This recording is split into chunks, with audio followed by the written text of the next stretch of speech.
One team. We are excited to reclaim the majority and to get to work with our colleagues in the House to enact President Trump's agenda. We have a mandate from the American people. A mandate not only to clean up the mess left by the Biden-Harris-Schumer agenda, but also to deliver on President Trump's priorities. We will make sure that the President and his team have the tools and the support that they need to enforce border security laws and to remove the violent criminals who are wreaking havoc in every one of our states. We will work to make America prosperous again by streamlining the bureaucratic machine and overturning costly Biden-Harris regulations. And we will work to restore American energy dominance. Not just our energy security, but energy dominance, which will lower costs and bolster our national security.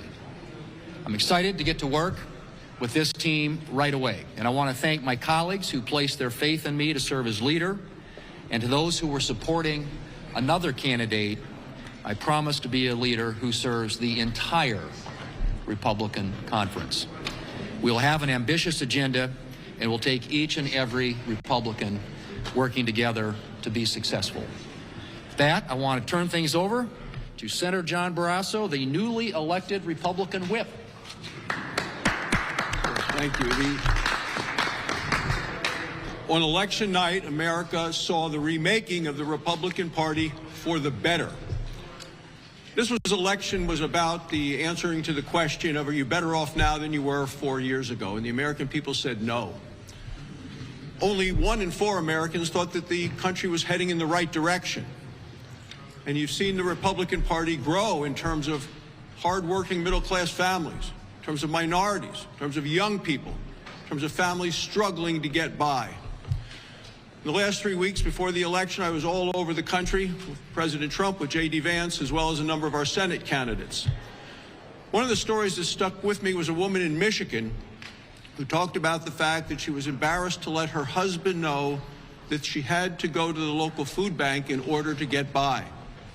Republicans listened to those stories. Democrats were focused on President Trump. Republicans were focused on the needs of the American people. People who wanted to get prices down, wanted to secure the border, wanted us to unleash American energy. People wanted to make America look and be strong once again around the world. That's what the Republicans listened to. That's what we're responding to. And we are now working together to make sure we can put America back on track. The newly elected Republican Conference Chair is the Senator from Arkansas, Senator Tom Cotton. Thank you, Senator Thune. I'm looking forward to working with Senator Thune and the rest of this leadership team. I'm very grateful for the confidence that my peers placed in me. We all remember what it was like when President Trump was in office and we had Republicans in charge of the Senate. We had low prices, we had high wages, we had a secure border, we had a strong military, we had a peaceful, stable world. Starting on January 3rd, that's what we'll all be working to build again with President Trump, with Mike Johnson and the rest of the House Republicans on behalf of the American people. Thank you all. Thanks, Tom. The newly elected Republican Policy Chair is the Senator from West Virginia, Senator Shelley Moore Capito.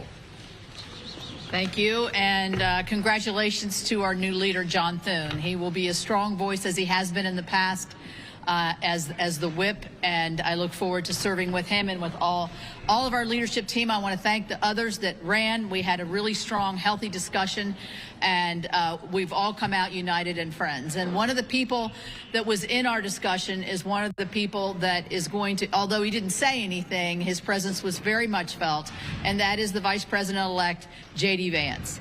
I think the fact that he not only was a voting member of our conference, but also in there with us every step of the way to make sure that the direction that we're going to go as a united conference, and with me leading the policy issues and all of us working together, that we're going to have a united voice. And I'll say one thing about the election. I've said this on all my local stations.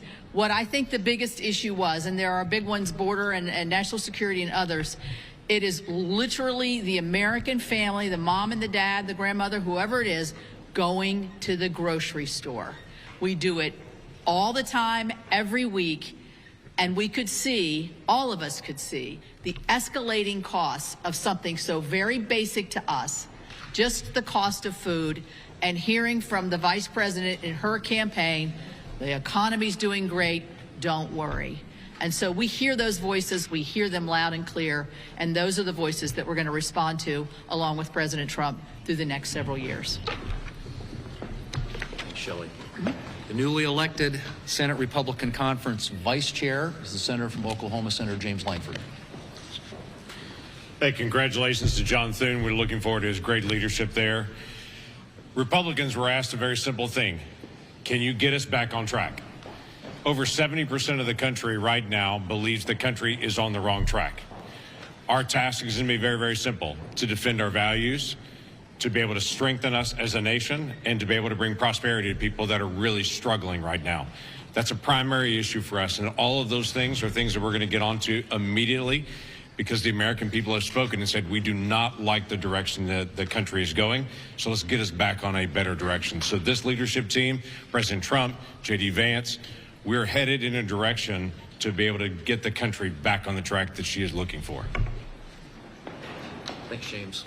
And the newly elected chairman of the Senate National Republican Senatorial Committee chair is the senator from South Carolina, and he is already planning on expanding our majority in 2026. So, Senator Tim Scott. Hey, brother.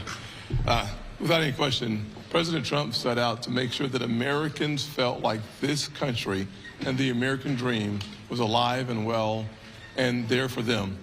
From the border to fixing the economy, to solving the issue of crime and restoring confidence on the global stage, President Trump has been very clear on his agenda. Our goal with our leader, John Thune, is to make sure that we achieve those objectives. My passion is making sure that we defend our current seats and expand the map and expand our majority so that President Trump does not have 2 years with a Republican majority in the Senate, but he has 4 years in control of making sure that America's agenda comes home to each and every household.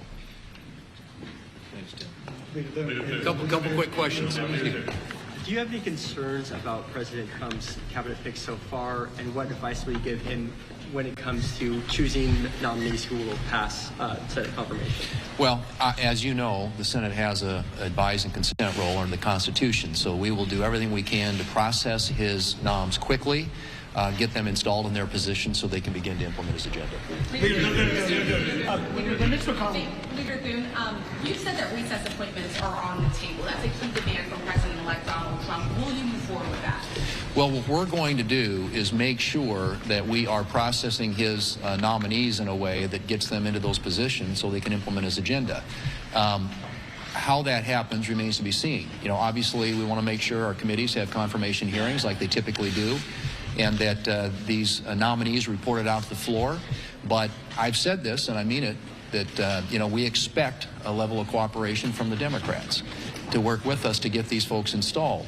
And obviously, we're going to look at explore all options to make sure that they get moved and that they get moved quickly. Will the legislative filibuster remain unchanged under your tenure? Yes. How do you intend to balance maintaining the independence of the Senate with passing the president-elect's agenda? Well, I mean, the Senate, as you know, is by the founders' design, a place where the minority has a voice in our process, and we will do the job that the founders intended us to do in the United States Senate, and that the American people intend us to do. And that, right now, after this mandate election coming out of the American people, is to work with this president on an agenda that unwinds a lot of the damage of the Biden-Harris-Schumer agenda and puts in place new policies that will move our country forward in a different direction.